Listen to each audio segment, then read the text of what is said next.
இப்போ நம்ம எல்லாரும் சொன்னாங்க சிம்பிளா 2024 யுஎஸ் எலெக்ஷன்ல கமலா ஹாரிஸ் தான் வருவாங்க அப்படின்னு சொன்னாங்க. வேர்ல்டு அஸ்ட்ராலஜி பெரிய பெரிய அஸ்ட்ராலஜிலாம் சொன்னாங்க. நான் மதிக்கக்கூடிய ஜோதிடர்கள்லாம் சொன்னாங்க கமலா ஹாரிஸ் தான் வருவாங்க. எல்லாரும் என்கிட்ட பேசினாங்க. நிறைய டிஸ்கஸ் பண்ணுவோம் ஃப்ரெண்ட்ஸ்ல அஸ்ட்ராலஜர்ஸ்லாம். ஸோ அப்ப நீங்க இன்னைக்கு தமிழ்நாட்டில் இருக்கிற அஸ்ட்ராலஜிஸ்ட் கிடையாது கம்ப்ளீட்டா. அதை நான் சொல்லிடுறேன். அவங்களுக்கு இதெல்லாம் தெரியாது பாவம்.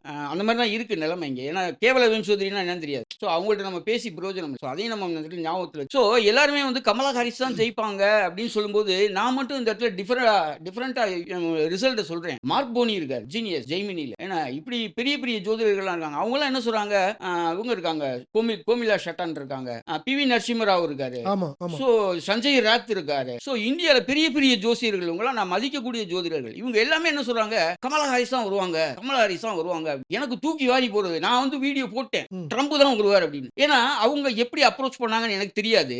ஆனா நான் எப்படி அப்ரோச் பண்ணேங்கிற எனக்கு தெரியல. அதை நான் உங்கள்கிட்ட சொல்றேன். ஸோ ட்ரம்புடைய ஜாதகப்படி ஜென்ம விம்சோதரி வேலை செய்யாது. First point. அதான் நான் என்னுடைய வீடியோல சொன்னேன். அவருக்கு அஷ்டோத்திரி தசை மட்டும்தான் வேலை செய்யும். ஏன் லக்னாதிபதி சூரியன் 10ஆம் இடத்துல ராகுவோட கம்பைன்ட் ஆகி உட்கார்ந்துருக்காரு. இந்த கண்டிஷனல் தசாஸ் பராசர மகரிஷி என்ன சொல்றாருன்னா அவருக்கு அஷ்டோத்திரி தான் வேலை செய்யும், விம்சோதரி தசா வேலை செய்யாது.